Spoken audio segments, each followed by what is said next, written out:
Because I remember when my doctor was telling me, you don't have much time. So IVF, it would help if you did your IVF now. Then later when you have a child, you can start trying normally, yeah. For like 30 minutes, the banana that I've eaten is still going down. going down. But the reason she was asking me not to breastfeed is because, so my heart was at 15% capacity. Oh, my left side had failed. God bless your husband. Because that is really rare. Yes. Don't lose hope. Yeah. Don't lose hope. Since you've gone through that journey, how would you advise a friend to someone who's going through that journey? Like, how do I even start the conversation? Infertility is a topic that is rarely talked about, especially in the African setting, but it's something that I want us to normalize because there's so many women that are struggling with infertility. And my guest today is going to share her journey, her story, and it's very inspiring. My name is Fiona Nanozi Ngoga. I'm trying to say this slowly because someone keeps telling me I rap the name, so it sounds like it's one continuous name. Sample us. Fiona Nanozi Ngoga. But anyway, yeah. Fiona Nanozi Ngoga. Yes. Okay. So can you take us down memory lane, your story of infertility and yeah. Well, it's a long one. I hope you guys are ready with your ready. cups of tea and whatever it is. Yeah. Because So anyway, my story really started way back. So I have a hormonal imbalance, and this I knew from as far back as maybe when I was 14, because ever since I started my period, it has never been stable. But then it's not something that I thought would cause any issues because, I mean, these are things that you don't hear anyone telling you about. Even our parents, I believe that the generations of our parents, these are topics that they don't feel comfortable talking about. So every month, I mean, every time you're going to school, they buy you pads. They don't ask whether you've used them or you've not. Pads will come, and that's it. Yeah. So, but I never used to have my period like regularly, but it was okay because for me, I was actually just rejoicing every time. You're like, thank God, I don't have to suffer like my friends. Yes. So this went on until I was on campus, but I think on campus you've started getting a bit of information about reproductive health, and you're a bit more aware about it. And then you hear your friends, and sometimes they wonder, you mean you don't have your period every month? Okay. So that's when he said, kind of, maybe it's not normal. Some red flags. Yes, maybe it's not normal, because sometimes you feel like several other girls might be going through the same thing. Maybe they don't experience their period all the time. And you feel like, okay, let's move on. But anyway, so campus, I started having some questions about it. Then when I left campus and I got my first job, I was like, okay, now it's time to go to the doctor, because I didn't have to ask my mom for money, for permission. Exactly. Also because I don't want to tell her what I'm going to do at the hospital. So I just went for general checks. Actually, I remember I had a medical card. So I was like, let me go and do general checks. Use my insurance. You know it. So I did general checks, and some of the questions that they ask are your periods. How are your periods? Are they stable? And things like that. So that's when I mentioned. And the doctor that I had seen told me to see a gyne, because I had seen a general doctor for general health, and he requested me to see a gyne. So went and saw a gyne and told him about my imbalance in my irregular periods. He requested for tests, which I did, and he pointed out that I had a hormonal imbalance. But because I was young, I think he saw that I was young. So he told me. How old were you at that point? Straight out of campus, maybe 22. Okay. And our parents have told us until 30, I shouldn't see you coming next to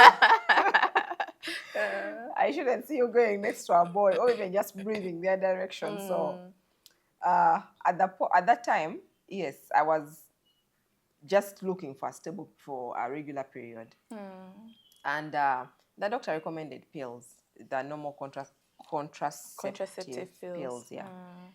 So when I got these pills, the first thing that I thought about, I was still staying with my mom. I was like, okay, if my mom one day is randomly looking through my bag. I don't know, for whatever reason. She's going to find the pills and she finds think those you're pills. sexually active. What is she going? So I was like, no. But then also we had heard about the side effects they have. They make you grow weight fat. gain, acne. For me, that was my worry. I was like, as soon as I gain weight, it is going to be indicative of something other weird. activity. Exactly. I was like, nope. Got the things. Dustbin, thank you. We shall revisit this thing deal with it. another day. But also because what comforted me was he said, because you want a period now, we are going to deal with that. But in case you're ready to have children, we shall also deal with that very easily. So I moved on with life thinking, okay, life is good. I don't have to have my period now because at least I have the comfort that when I want to have children, it will not be a problem, yes. So fast forward, I am now working. I had actually already changed jobs. So I had several friends, female friends. Most of them had children already. And then they start having these questions of, so aren't you guys trying? At that time, I was actually, as with my husband now, but we're dating, we're not yet married. Okay. And they start asking you these things. So for me, the excuse was, I am not married. But then I had a particular friend who was so, I feel like she was so nosy. Like, she would get into your business. Yes. So she one day cornered me and she told me, you know what, Fiona, there's some guy I've heard about. He has helped several friends of mine. So in case there's a problem, just let me know. I get you his number. You go and see him. He'll sort you out. So I get the guy's number. I actually went and saw the guy. He was some elderly gentleman, and he seemed like he had all the knowledge that I needed. And stuff. So at that time, now the good thing is when I met my husband, because I didn't know that the hormonal imbalance that I had was such a big issue, I told him about it. So he knew that, yes, I don't get my period, I have a hormonal imbalance, but no one knows how it's going to affect you. We were both okay about it. And when I got this guy's number, the first time I remember I asked him to come with me. So we went to the guy and it was still the same thing. Do hormonal tests. We did. Okay, you have a hormonal imbalance. And we can sort it out. Yes. So anyway, we then waited. We got married.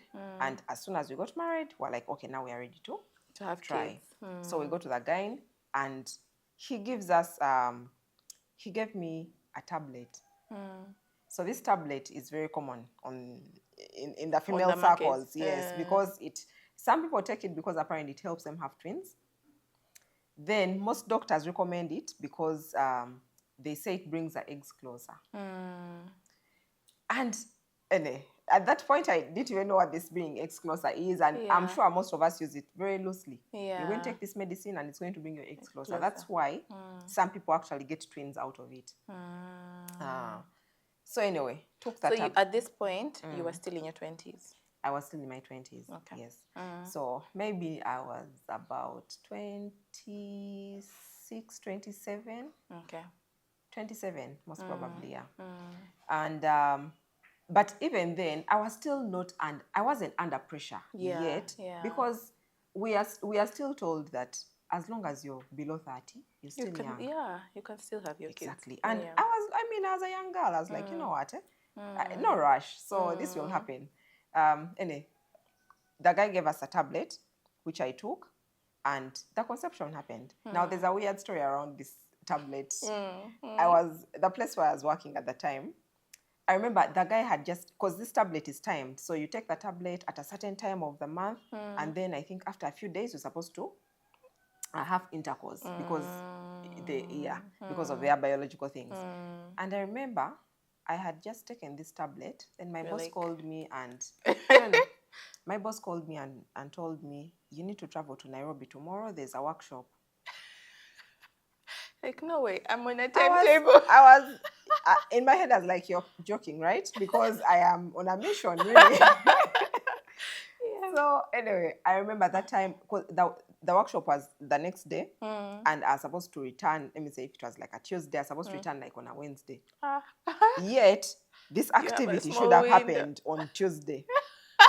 I went and attended that workshop. And came back. Just in time too. Just in time. I was like, there's no, I'm missing this window because I have planned. I have plans anyway. So yeah. That happened, and the conception happened. Pregnancy happened. We're excited and stuff like that. But then when you go for the 6-week The scan, check. yeah, they realized that there's no heartbeat. Because I think at that point they should be able to detect. Yeah. So there's no heartbeat, but the sac had formed. Yeah, the sac had formed. So the doctor told me it would end up into a miscarriage. And what I realized is most ladies actually miscarry. Like, you know, someone misses their period, then eventually they get it, maybe like after a week or two. Sometimes maybe there's a pregnancy, but they miscarry before they even find out that they were pregnant. Yeah. But because I was really looking out for it, I knew that the pregnancy had happened. And when he told me this, in my head I was like, this is a prophet of doom. I'm not going to be near people who don't have faith. Nope, I will not associate myself with this. I changed hospitals. I went to another hospital. I just told them, I did a pregnancy test. It's positive. I've come to do a scan. They do a scan and they tell me the same thing. The sac is there, but there's no heartbeat. How long into that pregnancy was? I think at this time it was about 8 weeks. Yeah, because I remember I went back every 2 weeks. So at 8, because the first time I did at 6 weeks. Then at 8 weeks I changed hospitals. I went to another hospital. At 10 weeks I went to another hospital. But this whole time I was praying that, you know what, the next time I go, there will be something. Yeah. So at 12 weeks I decided to go back to my gyne, who had initially told me you should be having your period soon. Because all these other guys really were telling me the same thing. So I went back to him and he was surprised to see me. Still going pregnant. Still pregnant, yes. Yeah. And at that point he actually said it was cause for alarm, because if I had left it there any longer, it would rupture, which would be fatal. And we had to do, it's called a D&C. Yeah. It's basically supervised abortion that we did, yeah. And so we did that. It was a very tough moment for us, but we still had hope. We're like, you know what, it's okay. We shall try again. At least I know that this worked. I can get pregnant. But actually, maybe what I didn't mention, before that, I had had 2 miscarriages. That you knew about? That I knew about, without trying to do medication. But also, when these miscarriages were happening, it wasn't, like, it did not register to me that this could be an indication of it could be related to this hormonal imbalance that you have, yes. So, for me, like, this whole thing of infertility, it was honestly so far away from, like, there are those diseases that you hear about. That's for those guys, you hear about them, but no. So because I had had those miscarriages, I knew that it was possible. I can get pregnant, yeah. Even when I went for intervention and they just gave me the tablet, the pregnancy happened. It was not a good one. I knew that I could get pregnant without so much drama. Yeah. Anyway, so fast forward, after this bad pregnancy had happened, my husband now starts hearing about friends who have gone to a fertility clinic. So he told me, you know what, I think let's visit a fertility hospital. I refused. I told him, no, we don't need to kuchisusa like that. Increase your faith, please. Yeah, let's go and so I actually told him, let's go back to the doctor, because at least the medicine he gave us worked. It was. How much was that bill of that first doctor? It was about 100, because I remember consultation was like 20.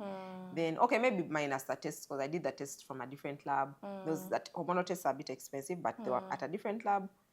But the doctor's bill, 20, plus the tablet was maybe like 10K. Guys, it was like 100K. It wasn't too much. So I told my husband, let's go back to the doctor. It worked just because it was maybe not God's timing. So, and he said no. Because at this point, he had realized that there's a pattern that was now starting to happen. I was going into depression. I was I was an emotional wreck at that point. Personally, I didn't know, because sometimes it takes someone out to of tell you, to tell you that, you know what, I don't think you're okay. So he sat me down and said, you know what, Fiona, this thing is beginning to stress you. It's beginning to stress me. So let us go and see a fertility doctor. And yes, we know that it's not a problem, but let us just go there And we check that box. Yes, just know that, okay, this is going to happen, and no stress. So we went to a fertility clinic, and they repeat the tests. Basically, we did the hormonal tests again, and this was the first time they ever put a name to what I was suffering from. Before, it was just you have a hormonal imbalance. Just that. Many people, some of my friends have. Yes. So now they told me that I had a condition called PCOS, which is Polycystic Ovarian Syndrome. So at this point, the doctor explained to me that this is what Polycystic Ovarian Syndrome is. What is it? And so basically, we as ladies we have two ovaries, and the normal number of eggs in the ovaries should range between 5 to 7. But every cycle, each ovary. Some people have much less than that. Maybe you find 2 or 3 eggs in each ovary. Yeah. Yes. And someone with polycystic, so poly means many. So if you have polycystic, that means you're going to have very many follicles. Follicles are the ones that become eggs.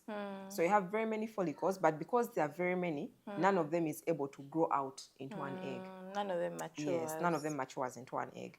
So that's what basically my hormonal imbalance causes my ovaries not to produce the eggs, the normal number of eggs. Yeah. So it has very many eggs, but then they are as if all competing for life. None of them matures out to be ovulated basically at the end of the month. Yes. So that's what the condition is. And because these follicles don't have eggs, that you don't ovulate, which now exposes you to infertility. So this was the first time someone actually ever explained to you what was happening to your body, and also brought that big bad word close to me and told me, because of the polycystic ovarian syndrome, it has exposed you to infertility. But they go now because of, okay, so when they tell me that, they tell me, yeah, we can sort it out, we can give you medication, you'll get children. And they do extensive tests because a fertility clinic, what I realize and what I like telling people is, because they know what they're dealing with, they deal with the reproductive system. They're going to check out every other thing to make sure, okay, if we are dealing with the hormones, let's make sure the rest of the system is okay. So when they did extensive tests, and also because of the history I'd given them, they realized that the procedure I'd done to evacuate the blighted ovum had caused me scarring to the tubes. Oh no. So that means now my fallopian tubes were partially blocked. Which really thrust me deeper into the world of infertility. Before you even go on, what were your emotions getting that diagnosis, and then your husband's? It was heartbreaking. It was, so for me, before my husband said I was an emotional wreck, I feel like I was now. Now you were. Because you start having all thoughts, and you're like, okay, isn't this guy going to leave me and find someone else who is easier to deal with? Yeah. Oh my God. No, it's just like a whole, it brings very many things. Then you think about the society, you think about how will I tell my parents. For me, among the people that I was really being heartbroken for were my parents. Why? Because my mom, she would check up. Even when initially when I found out I had a hormonal imbalance, I told her, and then she would check, you need to see a doctor. She has a nursing background, so I think she kind of understood what that meant. So she would follow up. Have you seen a doctor? What did they say? Have you taken medication? What are you taking? And all those things.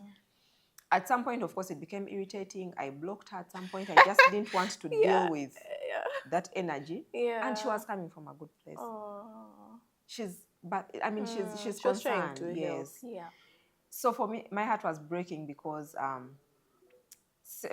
asked her someday, and I asked her, so are people asking you about me and why I don't have children? She said yes. I remember this started before I was even married, and I told them, if they ask you, tell them I'm not married.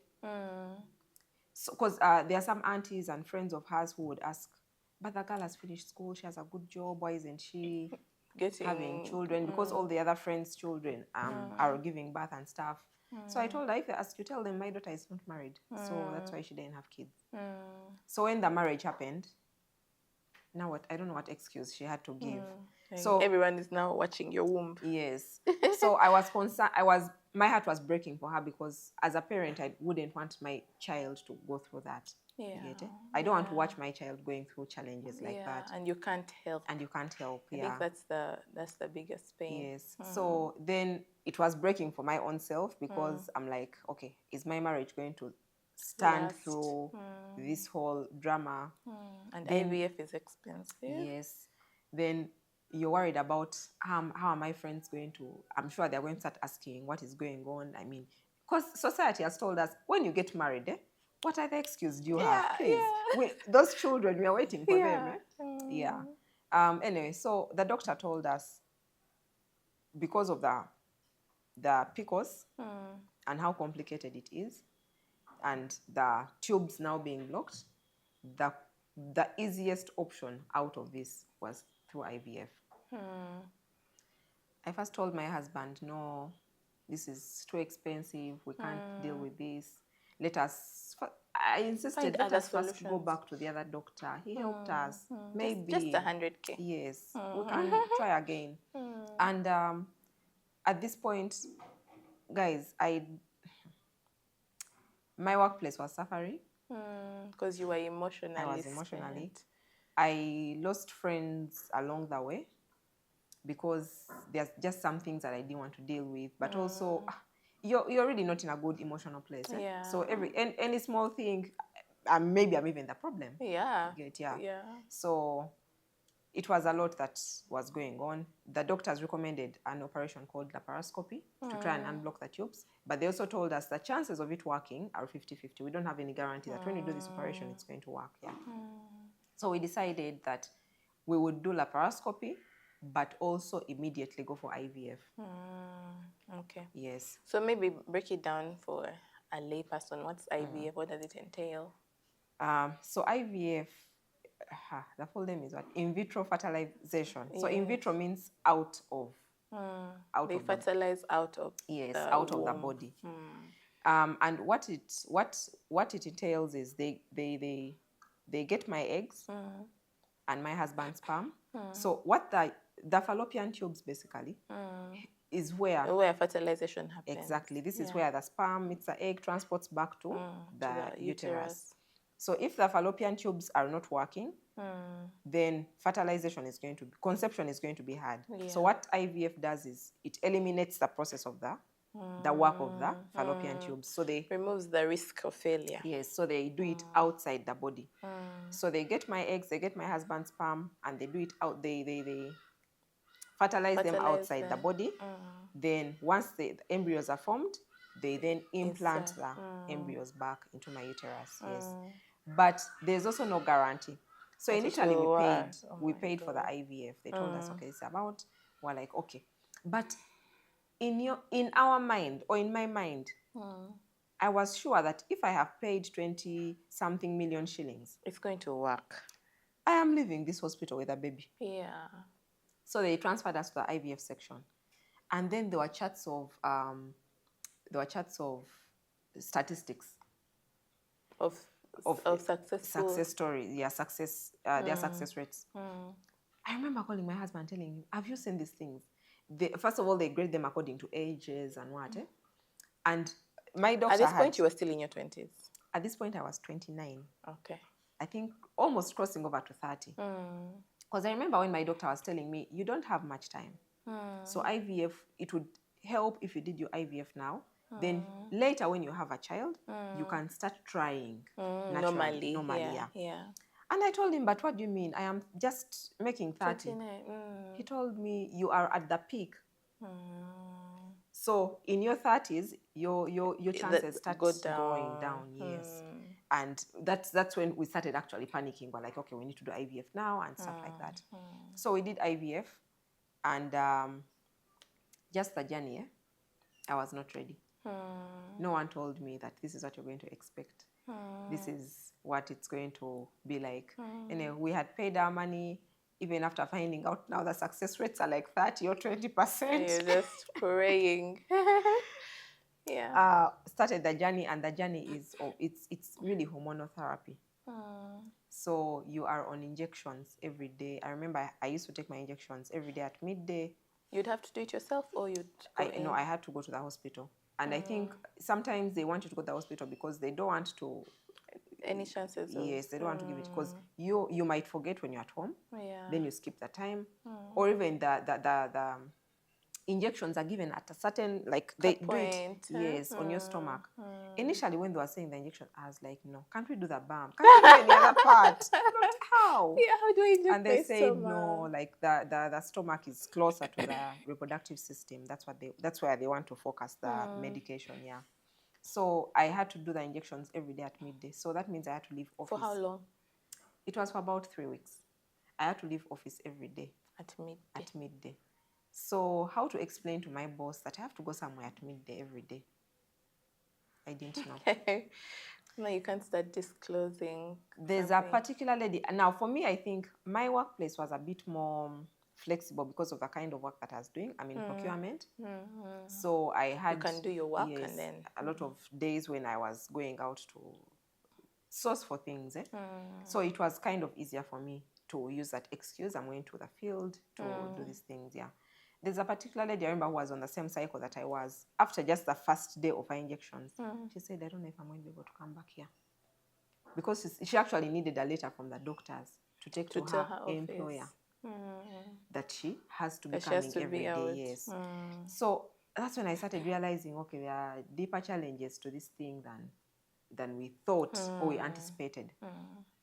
Now, because already I was an emotional wreck with my hormonal imbalance, now they just like that stress times 1,000 of these emotions that you're going through. And how was your husband also? At that point, I didn't know how he was because it was about me. You didn't care to notice? No, I didn't care to know what was going on with him. It was about me. But also because I feel like it's about me. I am the one who is suffering. I am the one who is getting injections. I am the one who deserves the pity and everything else. Everyone else around me was looking after you. But also I felt like if you're not doing what I expect you to do, out the door. And so as I mentioned earlier, my friendship suffered because of that. I remember at that time I maintained one friend. This one friend, they used to call me every day. And we would just laugh about stupid things. And that's what I wanted. Anyone who called to ask me about IVF and treatments, I blocked out of the door. Wow. I didn't want. And I look at it now, and let me even talk about like my husband and the relationship that we had at the time. Yeah. It was breaking. It was breaking. It was breaking. But because the communication itself was breaking, we were both emotionally hurt. And I wanted to talk to him, but I didn't want to talk to him. It was just like confusing. I want him to listen, but I don't want to talk. And then you don't want his advice. You don't want his solutions. Exactly. Yeah. So you're just there. You're a mess. You don't know what you want. You don't know how to deal with yourself. Yeah. So other people also don't know how to deal with you. You're like a ticking time bomb. Properly. Anyway, went through the IVF, and I remember when we were doing the choosing how many embryos to transfer. We chose 3 embryos because we had seen the statistics to transfer into the uterus. Yeah, into the uterus, and we wanted to have at least one out of them. An argument also came out of it between my husband and I. So we decided 3 embryos, and he wanted all the 3 children. I think because of that, he had already seen this is not going to end well. This is not a good journey to take. So if we get 3 children out of it, we are done. We are done. I don't have to pay that money again. And on my side, I remember praying to God, and I told him, I just want 2 out of it. So when I did, after that, after the transfer, you then now wait for 2 weeks, just like a normal pregnancy. For you to Yeah, check. for you to check. My mom called me like after 1 week and she told me, why don't you buy a pregnancy test? That pressure. Just check. It's a little. Let us know. I remember I got the pregnancy test. It had a very faint line, but for me that was enough. It gave me hope to wait for another week. Yeah. Because honestly, those 2 weeks of waiting after the transfer are like 10 years. Pray. They're like 10 years. In those 2 weeks, were you going to work? Was your life I was going to work. No, it wasn't as usual. I was going to work, but I remember that time was staying, the apartment was staying in was stored, like the house was inside was stored. I even just wanted to stay downstairs the whole time. I'm not going to climb stairs, strain myself. But my husband was a slave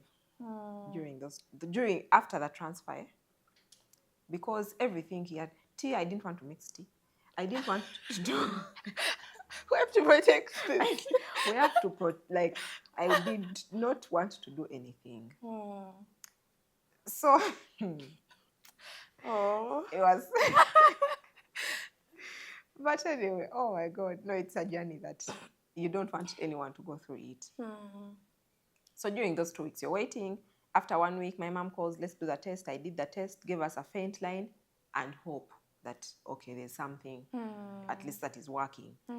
So after 2 weeks, I go to the hospital, they check, and they actually find your HSG levels are a bit higher than, because for them, they do a blood test. Yeah. So they're like, maybe it's more than 1. Yeah. So it was more joy. We were like, okay.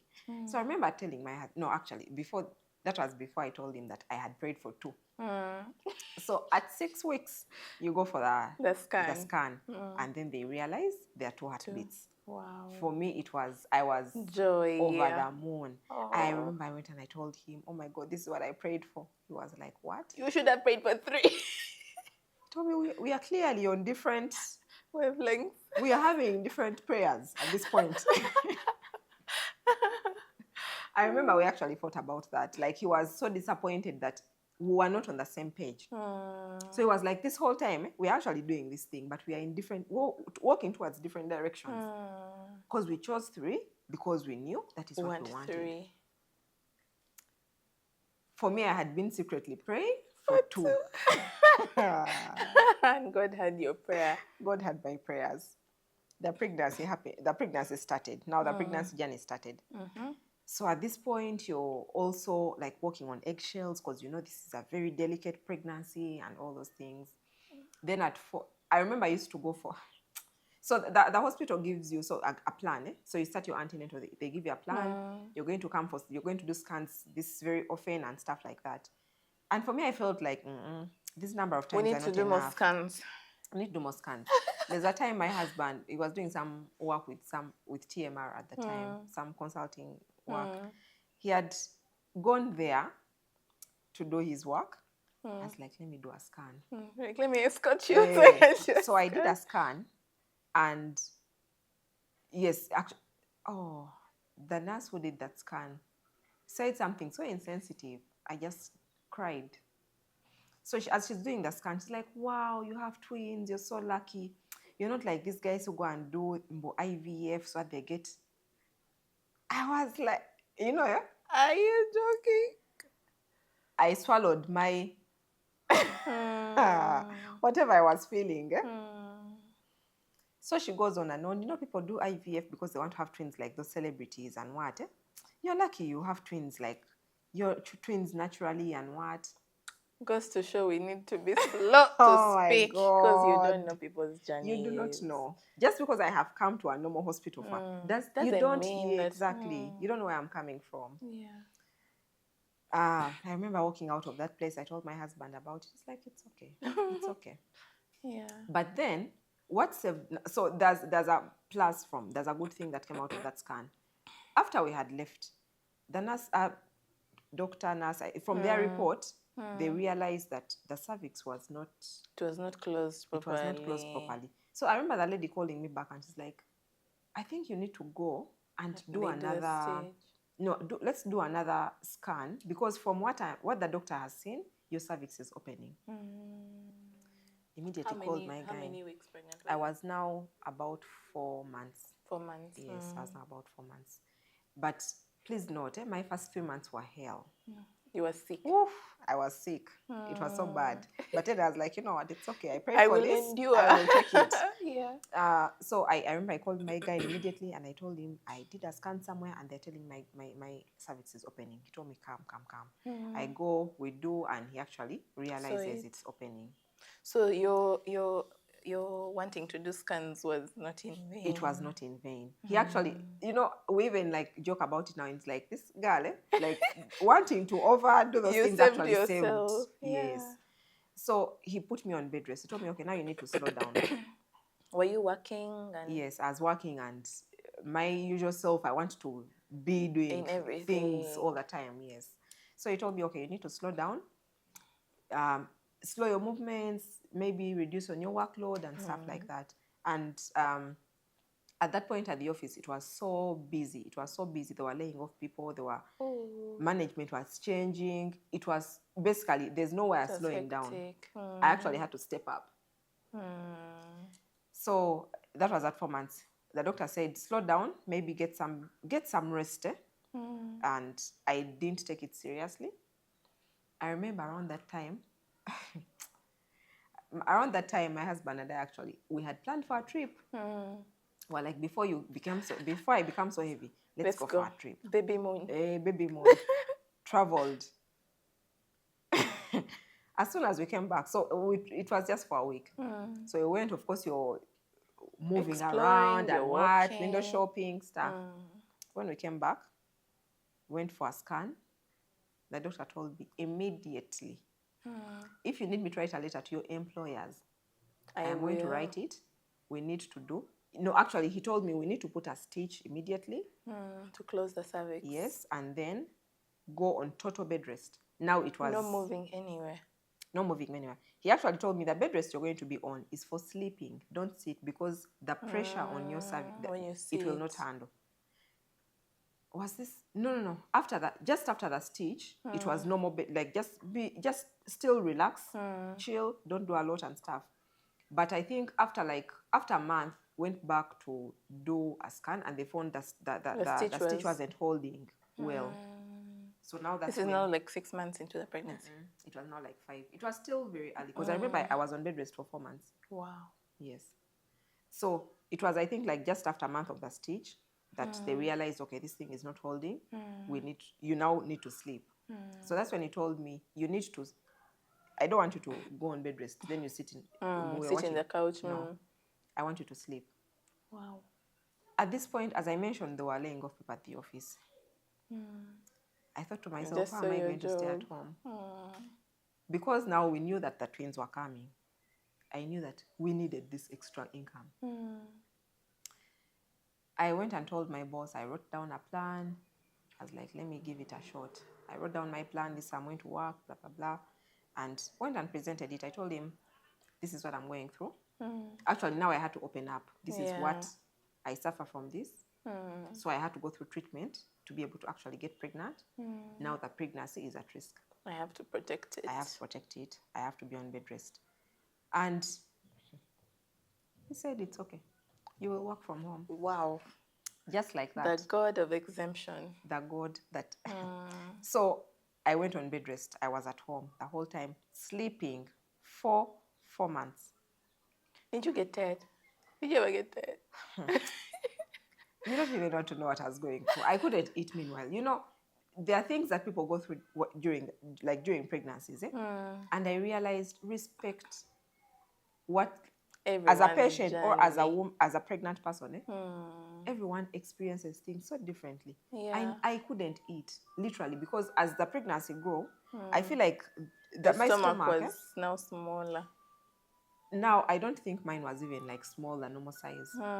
Because every time I would, even a banana, it would literally stay in my throat for like 30 minutes. Oh my God. Go down slowly for like 30 minutes. The banana that I've eaten is still going down. Oh, my pregnancy was not good. It was not good. The bed rest, I couldn't eat. Then because it's a multiple pregnancy, and also that stage that is there, it's high risk. they knew that I might not make it to the 40 weeks. So we had to make sure that the baby's weight is good. So I was put on protein shakes to make sure that the baby's weight is good. And so I did all this. Then at about 34 weeks, but please note, as I was on bed rest, I was like a doctor. I was reading every day. I wanted to know. Google was my best friend at that time. I wanted to know, so the baby's lungs, are they okay? How are they developing? At 28 weeks out, I even started doing research of people. I was like, okay, I have a friend who gave birth to her son at 28 weeks. The baby's alive. Okay. So when I hit 28, I was like, you're like, we're good. We are good. Okay, I know someone else who gave birth at 30 weeks and the baby's. So for me, I had to have every milestone. Every week that I hit, I was like, okay, the baby will survive like this. We might go through challenges, but this is the level maybe of challenges that we'll experience.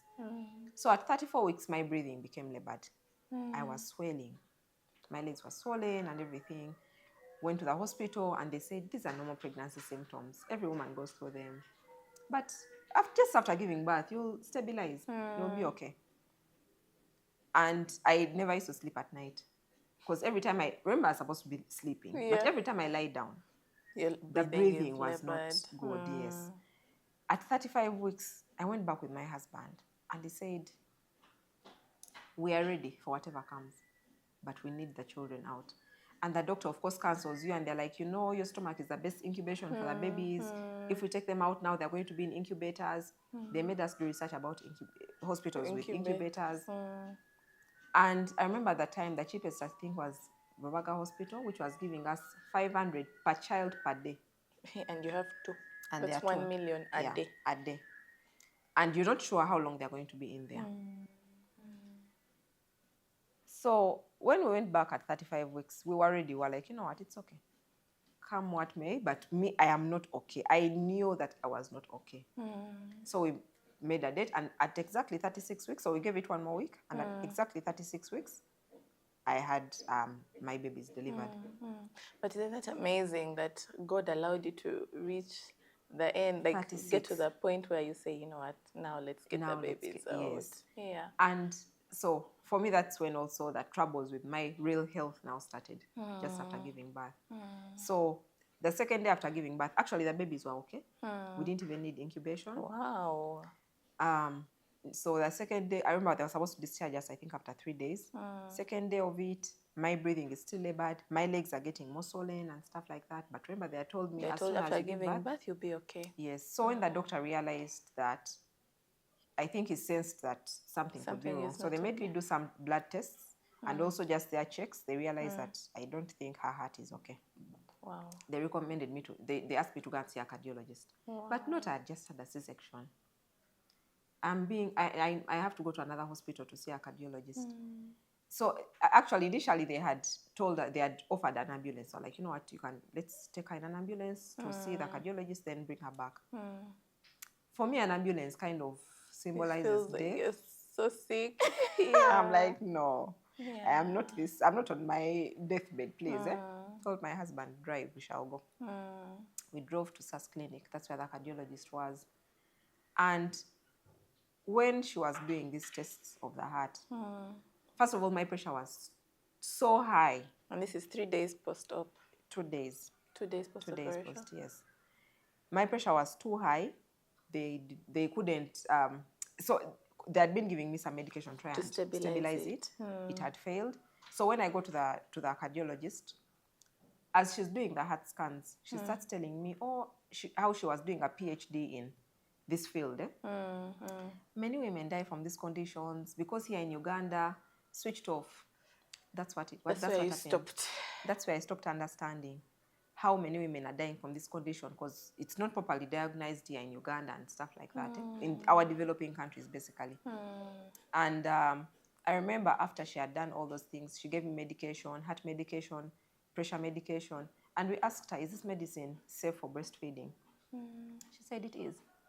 But looking back, she probably said that because she didn't think I was going to make it. Yeah, my heart was gone. Oh my goodness. So did they ever tell you what caused it? Yes, that doctor that I saw after that. So my lungs were also filled with water. That's why I couldn't lie down. The lungs were, the organs had begun failing. So my lungs were now filled with water. That's why I was just coughing and stuff like that. And she had recommended that they tap and drain the water out of the lungs. But when I went back to the hospital, to where I was admitted, the doctor said, we can't do that because if the other organs are beginning to fail and we tap, we might damage something else. Then what?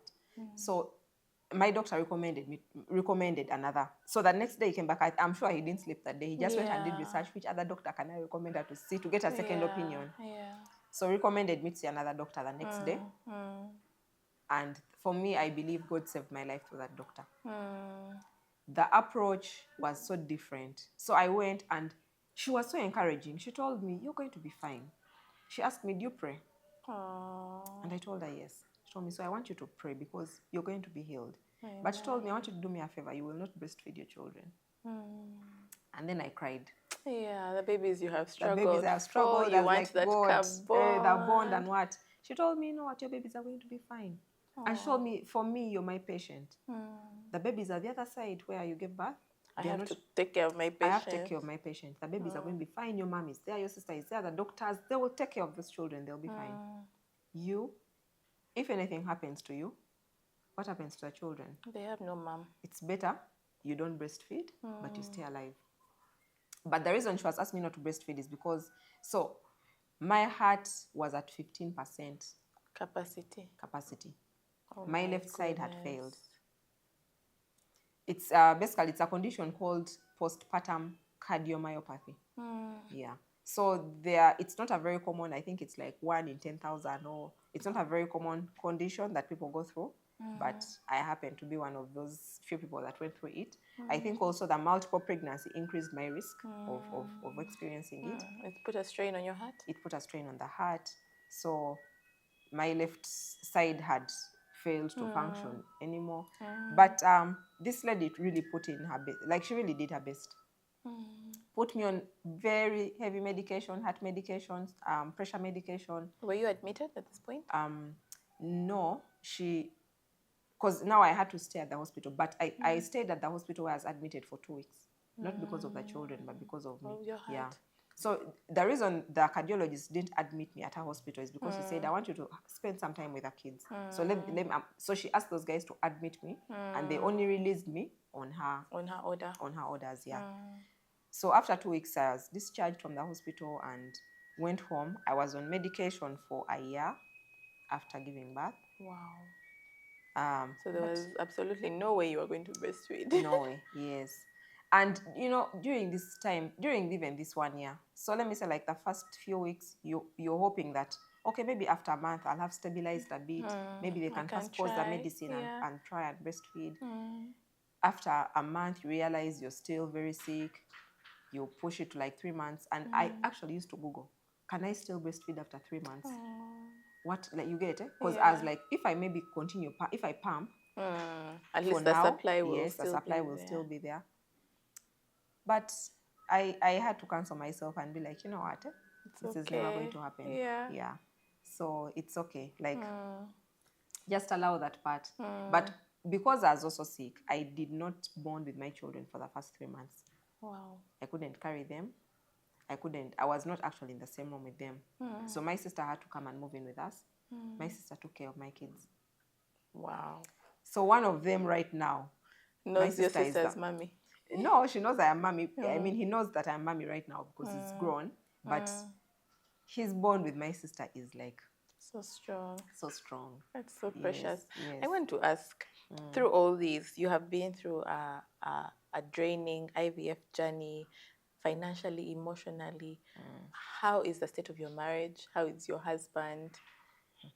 The job that you had gotten leave for, how is all that? Let me start with the job. I think it's easier. So my job, I had gotten leave for 4 months before giving birth. Then there are 3 months after giving birth. But because I was not well, But I also could not extend my leave. I went and I presented all my medical reports to my boss. And I said, this is the actual state of my health. I cannot be able to work. I know I have been away for 7 months. I still need my job. And they were paying you? They were paying me. I still need my job. I will be working half day. He said, it's okay. Wow. So I worked an extra 3 months half day. I would come in maybe like at 9, leave like at midday. Wow. What a boss, wherever he is. It was, just know, it was, oh my God. So anyway, so the job thing, yes, I kind of tried to maneuver and handle that. The state of my marriage, it wasn't good. We were, so remember, even before the kids, I mean, you're there fighting about, communication and was you know, breaking. the thing about this thing of infertility, so the marriage breaking down expresses from other things. You're not going to fight directly about we're not having children. Yeah. Other things are going to crop up, but because you're looking for them to crop up, you get it? So you start fighting about very random things. But remember, it's all communication, not communicating. So you're just going to have weird things to fight about. So we were not in a good place. Yes, of course you're trying to work it out, but you just feel like you're both drained. Yeah. But for me at this point, please note, it was still about me. And I'm carrying the babies. It was still about me. Yeah. I am the one who is sick. Can't he see that I am the one who is suffering? So it wasn't good. During that 1 year of me being sick and the extensive bed rest that I had, I started having some reflections about life. This is after giving birth. After giving birth. And what was going on. And then you start realizing that I have gone through a very lengthy span of depression, which I did not deal with. I have gone through an extensive time of being so rude to someone who is trying their best to be there for you, to help you. So for me, that time, and I say sometimes God's plans, he knows how he plans his things out. Because I think he knew that maybe I even had to have this slowdown of my life to realize that this is what is going on around you. Yeah. Like everything is not, first of all, I realized, okay, it's not just about me. I had to know that there's someone else in this equation. Someone else who has probably been suffering equally. Yeah. Someone else who could have left. Yeah, because and it's painful to see the person you love go through all these things. Exactly. Yeah. The person is trying their best to hold forth. The person is... So I remember during that time, I told him I wanted... And also the discussions I had with several other women who were going through it while I was on treatment. So when I was having these reflections, I was like, many of these women who I had discussed with had... Their husbands had stepped out. Basically, their marriages were almost there, were almost not there, non-existent at that point. Or the in-laws are trying to drive them out of their homes and stuff, yes. And then I realized I actually have a good person before me. Oh, he's here coming to appointments with you. Exactly. I have not heard that he has stepped, even during this whole time when I was just there being emotionally abusive and stuff. He stayed. And to me, at this point, I realized that there's a reason why God had put just all these pieces before me and maybe worked them out the way he had worked them out. Yeah. Yes, he had let me go through this journey, but there's something to learn out of it. And also he had given me this kind of partner because he wanted me to get to a certain point. He knew that let me give her this kind of partner who is going to be there through whatever it is that she's going through. Yeah. Because at the end of it, I want her to realize that not everyone has it like exactly, you do, like I did. Yeah. And I remember coming to him one day and telling him, you know what, I want to help someone who is going through this challenges, like this, because there are several things I realized that there's no mental health support. Even those who were going through it, there's no... I mean, I was first... This God, I went through my treatments, and my first treatment worked. Wow. And what are the odds? Most of the people, let me say even on my cycle, were there for like the 3rd, the 4th. There are some women who would be there for the 5th, even up to the 10th. And for every time that you come back, you have to pay that. You have money. to pay. I used to look at some of these women, and I'd be like, how big is this person's heart? Because me, mine would have broken into just the first time. I keep telling people, pieces. If mine had failed the first time, I think you'd be fine. Like these mad women you find, I think I would be among them. Yeah. But you find someone, they're there the 5th time, their cycle is failing, and this person still has some and has hope, and still has hope. So for me, I felt like there's a reason why God was working out his things the way he was working them out. There's purpose in there. So when I was telling my husband, I need to help someone who is going through this. There's a lot of pain out there that people do not know, people do not understand. People don't even talk about. People don't talk about. And he said yes.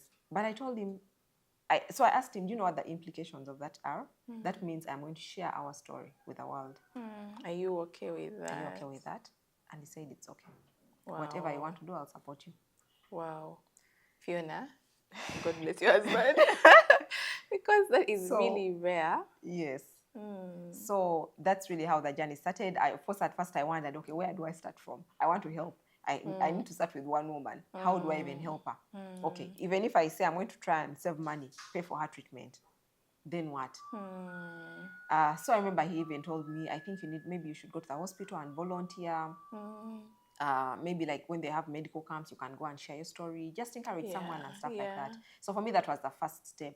But when I reached out to a certain hospital and told them what I wanted to do, I think they couldn't just come to out. Yeah, they were like, you want to share your story? You want to volunteer? No, like it didn't make sense for them, because people who went through this journey, they wanted most times, silent. Exactly.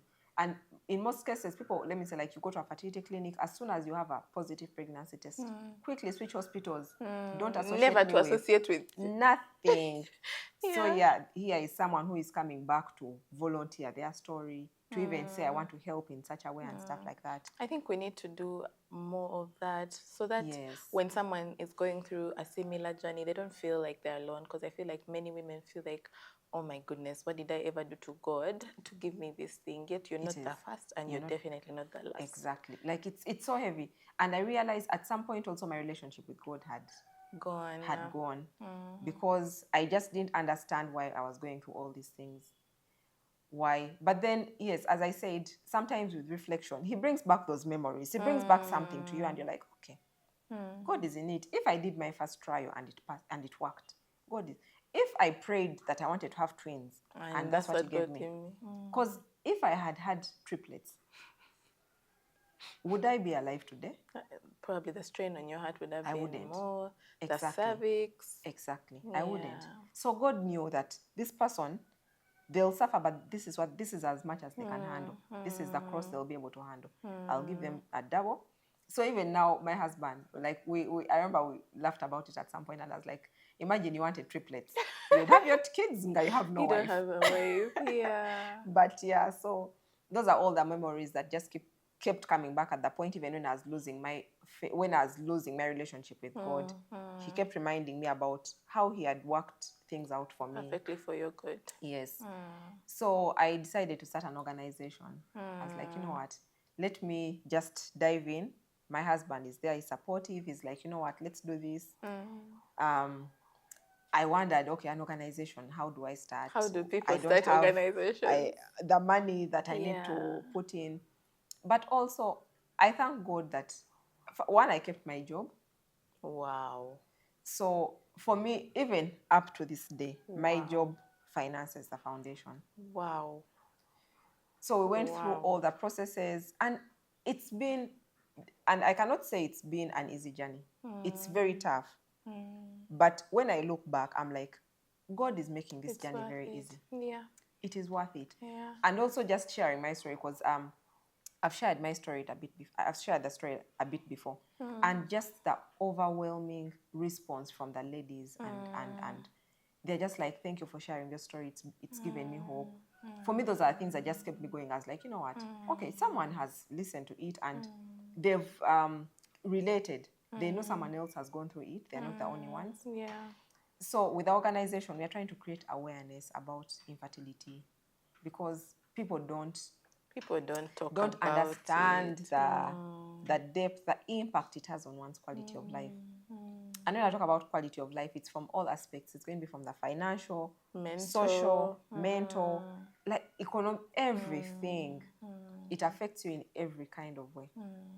And people have lost marriages. Yeah. We are going to, sometimes you try and run away to all these other excuses, as I said, that, oh, the marriage is failing because of this. It may be something but else. The root cause in most cases is going to be the lack of a child in the family. You know, God works his ways in I don't know. There are just some ways he wants you to experience, because for me to start this foundation, I wouldn't have started this foundation if you hadn't gone through this journey. How? I had to, because you're not speaking from a place of experience. I had to be able to relate with someone who is going through it. So there are women, I don't know if you've heard about surrogacy. Yes. So there are women who have come to me and they've been given options of using surrogates. And they would ask me, do you have like a group of women who have gone through this, who we could talk to support and things like that? And honestly, the number of people experiencing the surrogacy route were not very many. So even I, as much as I'm going through infertility, I could not properly relate to it. Yeah. And so recently, I went back to visit my cardiologist to ask her, okay, now it is 4 years. Can we try and see if we can have another child? Because I tell people that God has put desires in our hearts and they don't die away, even with the challenges. Yeah, the desire is still there. And you still have hope and stuff. Whether it's even to go back for treatment, whether it's to wait on him and be like, you know what, that desire is there. And I know that my husband has he's talked about it and stuff. And he wanted 3. And wanted 3 years. And now with these 2 boys driving us crazy, he wants a girl. A girl. So I went back and asked the cardiologist, so we are thinking of trying again and what? And she told me, Fiona, you can't. She told me, you cannot try to have another pregnancy. The only option that I have to having another biological child is through surrogacy. Wow. So once again, God just got me and put me in. Teaching you by experience. Teaching by experience. And I was like, God, like, do you have to be this drastic? Yeah. Do I have to first go through it to be able to relate with other people? I don't know. Yeah. So for me, that with like the infertility thing, because it's been a longer journey for me, I guess I found ways of coping with it and also being able to support other people. Of course, there are days that I'm like, I would also just want to have an easy pregnancy happen. You get it? And so the surrogacy thing, honestly, I don't think about it. I just got this news in Feb. I've decided not to think about it for now because I don't know what to think about it also. I don't know how to feel about it. So that one is still in a particular box. I don't want to feed into that box right now. Give it time to process. Yeah, I'm giving it time to process. But it's a tough journey. Yeah. But then there's purpose in everything. Yeah, that's what I wanted to say. Like in March, we're talking about purpose and how purpose finds you. Like you were going about your life, you were married, you had your job, and somehow God is trying to direct you to the reason why he made you. Yes. The reason why you're here. Yes. And your story is going to impact so many people. I don't even know. No, but so for me, I think that what we are trying to do also is to just encourage people that don't lose hope. Yeah. Don't lose hope. And these journeys are very, very challenging. Yesterday, I was reading a scripture in Isaiah 43, and God says, when you walk through the rivers, they will not basically, they'll not consume you. When you walk through the fire, it will not basically burn you. It doesn't say if you walk through it. It is when. When. So that means those challenges are going to come. Yeah. But they will not consume you. And for me, that is just the reminder that I'm just standing on that these challenges are there, but God knows how he's going to get me through them. You get it? He has given me a desire to want to have other children. He knows how he's going to fulfill it. So he's not going to forsake me. So we go through these challenges and we lose faith, we lose hope. You're wondering, is God listening to my prayers and things like that? But he who has put you in it will put you out of it. And he knows why you're there. So for me, that it's just to encourage women that, you know what, let us try and find purpose in our pain. People experience different pains. Someone, it could be a financial pain for someone else. It could be other family issues with someone else. So for us who are going through the infertility, this is the cross that God has given us to carry. It's the pain that we are going through. So it's just to find purpose in the pain and also to encourage partners to be supportive. It's not an easy journey. It's not. I can't even imagine. You're married, you got married to this babe, you're excited, we're going to have sex, and then gorgeous. And then he's like, you know what, it's not going to be as easy. And you know, this infertility thing is very wide. Like I could go on and on and on about how it affects you. And now I just talked about, let me say, like the mental and emotional stress it has on you and your partner. There are even like those, the intimacy. And what it's, you know, it becomes like a chore. Yeah, you're like, now we're on time. Like you see that time you had the trip to Nairobi, I'm sure you were like, babe, time. You know, that's the thing. Then also some of the reasons you get angry. So for me, I remember some of the reasons that would annoy me particularly because those days, and I believe my husband was like, he would drink, like he was drinking and smoking, and I'm sure some of these things led him to some of these things were contributing to that. So you're there, for you, your timing, you're like, today I think I am ovulating. You have to be here. The person has gone to the bar, comes back drunk. That night is gone. And then now you're angry. Now angry and enemy of progress. Enemy of progress. So, by the way, I cannot begin to break down all the challenges. So now, how did you recover? You're married. Like, how did you heal those wounds? Honestly, it's been good. I cannot even say that I cannot take any credit for it. It has been good. So for me, what I started with was working on myself. I realized that I was part of the problem. In this whole time, I was me and what I was experiencing. You were pushing your husband away. It's just last year that my husband opened up and told me how he actually felt. Wow. After how many years? Wow. He opened For context, the twins are now 4. The twins are now 4. So after 3 years of having the twins is when he actually tells me how he actually felt. When we were going through this whole thing, how it affected him. What kept him there? Did God. He say? Honestly, there's no other explanation. There's no excuse. There's no no explanation. I cannot say no. I have no explanation. Like for that, I don't have. It was God. And so yeah, let me say, like even him. So after realizing, I think that I had started working on myself. He also started to work on himself. He started to work on himself.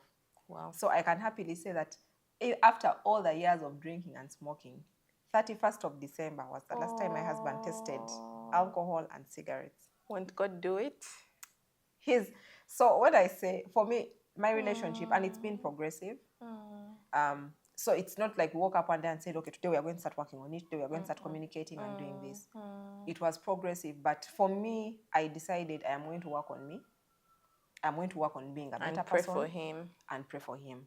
Even with my relationships with friends, I actually had to reach out to some of those friends. The ones you blocked. The ones I had blocked and deleted numbers.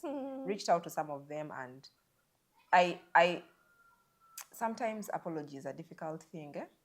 Because it takes a lot of humility. It takes a lot. But when you recognize what your part in breaking the relationship was, I feel like that is like a starting point.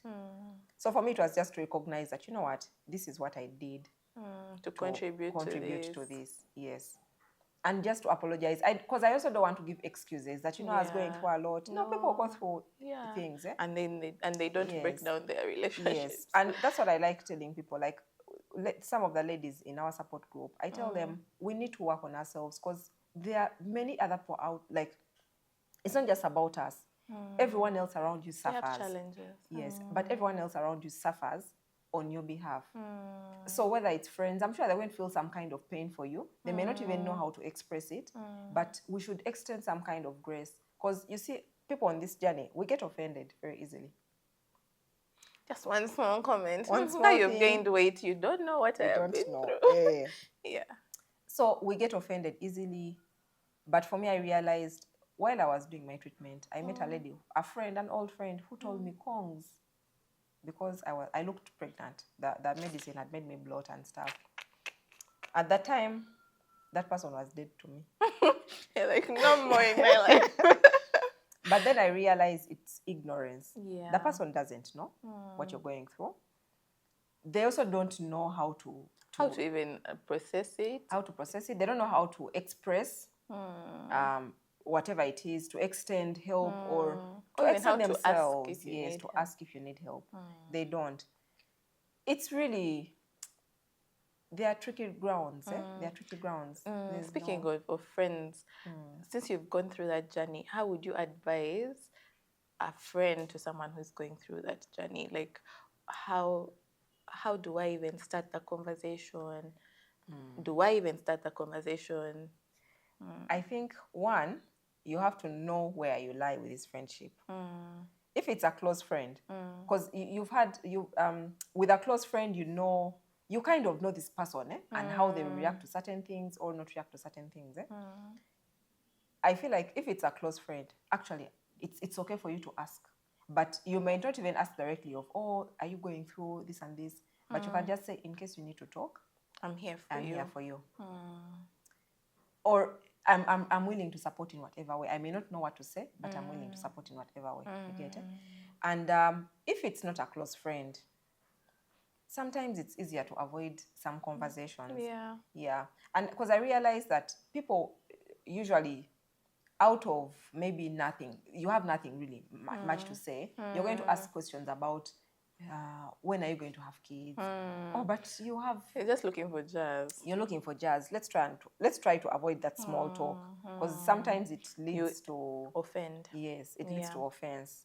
But if it's a close, the reason I say these are tricky grounds to trade on, because even as a close friend, so if it's a close, for me, if it's, as I mentioned earlier, let me say even with my husband, I wanted to talk, but I also didn't want to talk. It's tricky. Like, by the time you blocked your mother, yes, there was no one who was surviving your blocking. There's no one who was surviving it. But yeah, the advice to friends is, if it's a close relationship, just offer an ear. Just say, I'm here to talk. Whenever you're ready. Leave it at that. I think it also calls for discernment. Yes. Like, if you see that this person, you're close and they're not opening up to you about this issue, maybe just pray for them privately. Pray for them. Actually, even just saying, I'm praying for you. That's good enough. I was listening to someone, actually, and for them, they were saying, if it's a close friend to me, I would expect them to say something. If you don't say something, I take it as hypocrisy. I also had that. You know that I've been married. You know that I want kids. Yes. And now I'm not having them. So why aren't you asking me? Exactly. Why aren't you asking me? But then, like, it's neither here nor there. Sometimes you will ask, and then the person is offended, and then you're blocked. And then other times you don't ask, and they're offended that you haven't asked. Yes, but I think it's hard. It's so hard. But I think it's to just give that person time to see if they're going to open up in certain situations. See where conversations with them go. See, maybe just realize what maybe triggers. If you mention something and realize, okay, this might be a trigger to something, maybe you avoid that conversation until it's hard. But for me, my prayer is that we shall all get to that point where this is not like a taboo to talk about. Yes. Where we shall all feel like, you know what, it is okay to seek help. Because this thing really can take you down. You see, you almost lost your life. Yes. This thing can take you down. And if you don't have the strength and the courage to actually share with someone else, for me, I think even just that one friend that I maintained during that time helped you through. Because, let me say, even when I was getting like my egg retrieval and stuff like that, I would just tell her, I went for egg retrieval. her it was so painful. But anyway, they got like 40 eggs. She'll be like, we shall sell some of them and get some money. Yeah. So now for her, I think she had learned how to handle you. How to handle it. And maybe what would make me laugh, what she would say, and I would laugh about it and not take so seriously. Yeah. Yes. So it's really hard. So Fiona, you tell us about your organization, the name, how can people reach you? So the organization is Rainbow Hearts Foundation. Right now we are trading under RHF, just the acronyms. And so our phone number is 0782 96 36 98. And we have social media. We are on Twitter. Our Twitter handle is at RHF_UG. Facebook is RHF_UG. We recently started a YouTube channel, which is RHF_UG, the elephant in the room. The elephant in the room. Yes. Instagram? Then Instagram is RHF_UG1. Okay. Yes. Okay. So anyone can reach anyone who is going through this journey. Yes, we encourage people to reach out to us. We have a support group.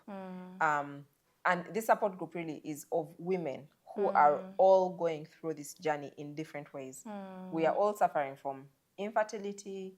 One way or the other. In one way or another. Some of it is primary, some of it is secondary. Because there are some ladies who are on this journey and they had their first kids without any trouble. Yeah. Now but then they're struggling to have the next. Yes. So, like it's a safe space because everyone on this group can relate in some way or another.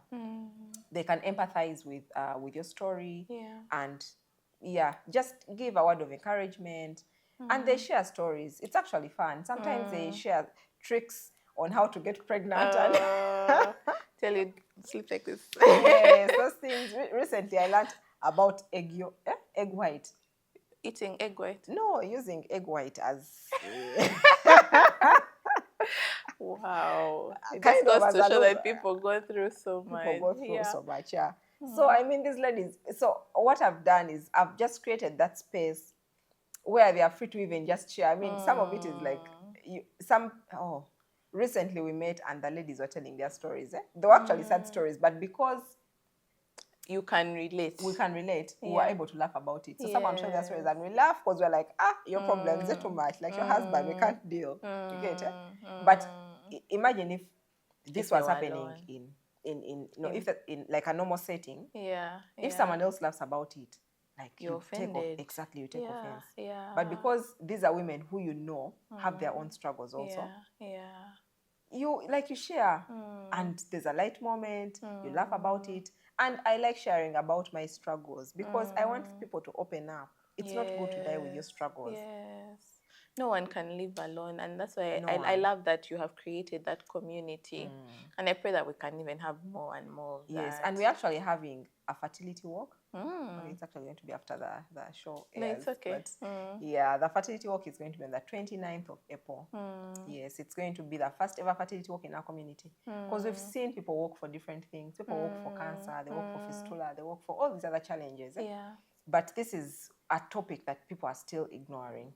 So people are still suffering silently. Yes. So we're going to have the fertility walk and it's open to friends, family, siblings, anyone who who wants to support. Yeah, we're just trying to show these people that they are not alone on this journey. Because as we mentioned earlier, it's a very lonely journey. We just want them to know that, you know what, there are people out there who want to understand what I might be experiencing, what I might be going through. Yeah. Because, it's very tough. Fiona, thank you so much for coming to the channel, for sharing your story. I'm sure it has impacted so many people and it's going to continue to impact people for years to come. I'm going to share the details for Rainbow Hearts Foundation in the description. And I think I'll also share the flyer on my Instagram. By the time this show airs, it will have already happened, but I'll share the details for the walk and all that. Let's normalize this conversation. Yeah, and I wish you also had an area for husbands or partners of women who are going through these issues, because they also struggle by association. They do. Now, what we are still struggling, even with the men, because infertility is not a problem of the women only. It's for the men also. The challenge right now is that the men do not want to be seen, to open up, associate. But we know that this is what society has told a man to be strong. Yeah. Also, the man's ego. When people find out that you can't give, that you can't give birth, it's going to be. But we are trying to create this. I believe that with time, we'll be able. So we are starting with the easier one. The easier one is the women who, because they're more willing to share their stories and to open up. But with time, we want to involve partners. I am very glad that my husband is open to even talking. So for him, I would really want him to talk into the partners to be supportive on this journey. It's not an easy one, what he experienced. To just encourage another person that don't give up on your spouse just because they are going through this challenge. I'm so amazed that your husband stuck through all. That man, he's sent by God. God chose him out and he was like, this just one for you. Is for Fiona. Because she's going to be trouble at some point. Yeah. Thank you for sharing your story. You're welcome. Thank you everyone for watching this episode. Be sure to share it with anyone who is going through that season, or you might even just be suspecting. You can just share it with them so they can relate and also find a place where they can find help. Yes. Yeah.